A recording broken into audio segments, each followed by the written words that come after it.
আজকের ভিডিওটা যখন শুরু করতেছি তখন পোড়াবাড়ির একটা সুন্দর রোডের মধ্য দিয়ে রাইড করতেছি, সোলো রাইড করতেছি। কাজ বাজ নাই তাই একটু রাইড করে বেড়াচ্ছি। আজকে ক্লাসও নাই, এই কারণে একটু চিল রাইড করতে পারতেছি আর কি।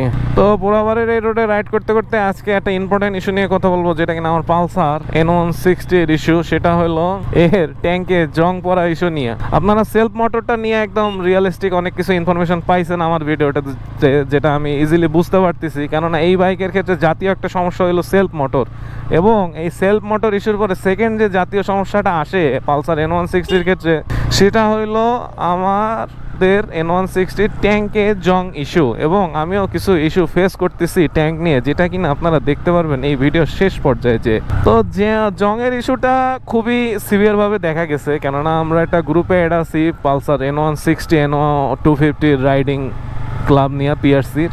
তো সেখানে দেখে অধিকাংশ ভাই ব্রাদারই কমপ্লেন করে যে N160 জং ইস্যু নিয়ে। এবং তো অধিকাংশ ক্ষেত্রেই তারা যারা কথা বলতেছে হইলো 1-1.5 বছরের মধ্যেই তাদের ট্যাঙ্কে জং ইস্যু চলে আসছে, এবং তারা কনস্ট্যান্টলি দোষ দিয়ে বেড়াচ্ছে হলো পালসার N160 কে।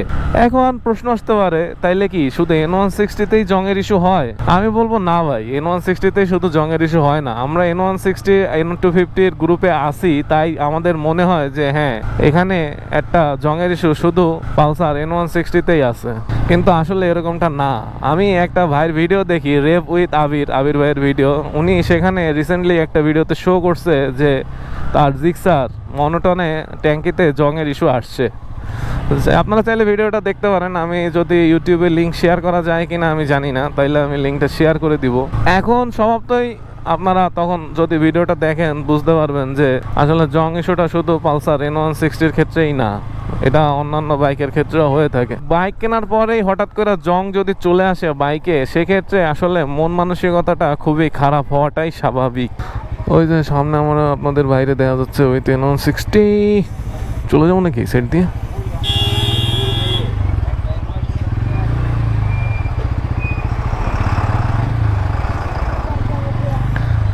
বাইক থাকলেই একটা সুবিধা।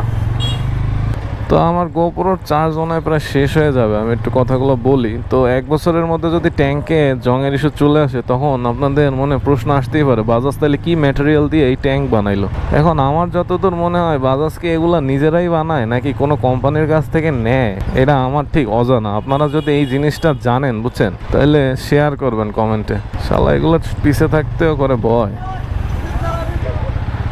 কিছু কিছু ভাইয়ের যে সমস্যাটা বেশি হচ্ছে, তারা হলো কি একদম ঢাকার মধ্যে নাই, তারা রিমোট এরিয়াতে যায় এই পালসার N160টা নিছে, এবং যেই কারণে তারা ট্যাঙ্কের ওয়ারেন্টি ক্লেম তো করছে, কিন্তু ঠিকমতো ট্যাঙ্ক রিপ্লেসমেন্টটা করতে পারতেছে না।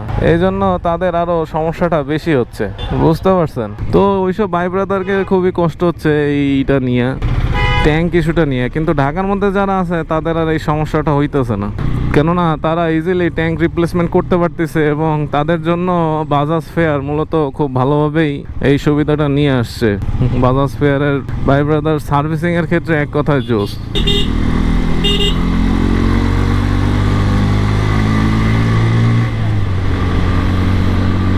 গাড়ির টান দেখছেন? গাড়ির টান খুব ভালো টান ওঠে গাড়িতে।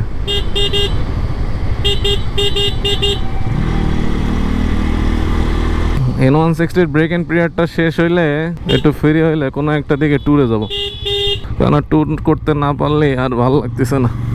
ট্যুরে গেলে একটু মন মানসিকতাটা ফ্রেশ হবে, এবং নিজের ভিডিও কন্টেন্টও বাড়বে আর কি। তো ট্যাঙ্ক ম্যানেজমেন্টের ক্ষেত্রে আমি একটা জিনিস ফলো করতেছি, ট্যাঙ্কে যে কি বলে যাতে জং না আসে।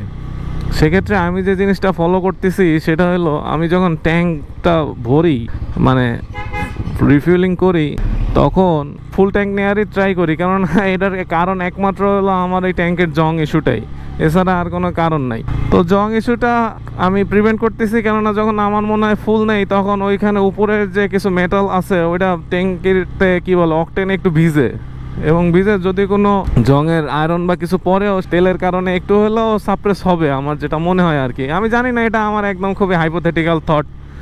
এতে আদৌ কোনো কাজ হবে কি হবে না সেটা আমার আরো কয়েকদিন গেলে বুঝতে পারবেন। আজকে আমি যেটা দেখাবো সেটা হলো আমার 2000 কিলো রাইড করা জুনে কেনা বাইকের ট্যাঙ্কির অবস্থা। আমি যে ইস্যুটা ফেস করছি সেটা আমি দেখাচ্ছি একটা সাইডে দাঁড়ায়। আমারও হালকা পাতলা কিছু ইস্যু আসছে যেটা কিনা নর্মাল না, আসলে কোনো ফ্যাক্ট আছে সেটা আপনারা দেখলেই বুঝতে পারবেন। তো সেই ফ্যাক্টটাই আমি এক সাইডে দাঁড়ায় দেখাচ্ছি আপনাদেরকে। যদিও জিনিসটা খুবই মিনিমাম, ও তো হাই লেভেলের কোনো কিছু আমি ফেস করি নাই, কিন্তু হালকা একটা ইস্যু আসছে আমার ট্যাঙ্কিতে, যেটা অন্যান্য বাইকের ক্ষেত্রে হয় কি না এটা আমার এখনো অজানা। এই কারণেই আমি জানতে চাচ্ছি আপনাদের কাছে। তো সামনে একটু ছায়া আছে, আমি দেখি এই জায়গায় একটু দাঁড়াই, এইখানে দাঁড়ায় আপনাদেরকে একটু দেখাই, এই সাইডে একটু দাঁড়াই। তো আমি যে ইস্যুটা ফেস করছি সেটা ট্যাঙ্কটা খুললে আপনারা একটু দেখতে পারবেন। সেটা হলো কিছুই না, এই যে ভালো লাগতেছে দেখে আসলে, এই যে দেখতেছেন যে এই পেইন্টগুলা এগুলো কিন্তু উঠে যাচ্ছে, বুঝতে পারছেন? এবং এগুলো ওঠার কারণে দেখেন হালকা হালকা ময়লা আপনারা এই জায়গায় ফেস করতেছেন। আপনারা দেখতে পারতেছেন কি না, এই যে ময়লাগুলা এইখানে আছে, এই ময়লাগুলো আরও বাড়তেছে দিন দিন, এবং এগুলাই আস্তে ধীরে এই জংয়ের ইস্যুটা করবে। এই সাইডে কিভাবে একটু হালকা কিন্তু ফেস করতেছে আমি, এই যে এগুলো উঠায় ফেলাবো কিনা আপনারা একটু কমেন্টে জানান, কেননা তাইলে আমার সুবিধা হবে। এই হলো আমার সার্বিক পরিস্থিতি ট্যাঙ্কের, এবং এগুলোর কারণেই আস্তে আস্তে জংটা বাড়ে কিনা দিন দিন আমি ঠিক বুঝতে পারতেছি না।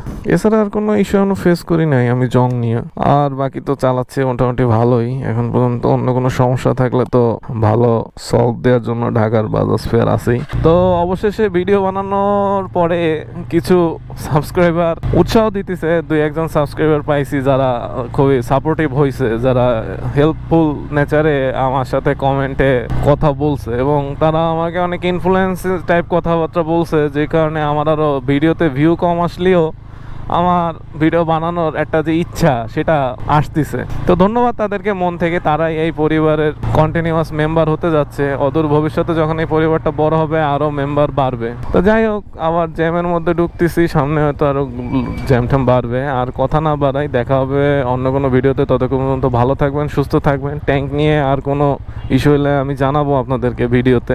তো আজকের ভিডিও লেন্দি না করি, that's all for today. Thanks for watching, stay tuned with talking biker. Tata.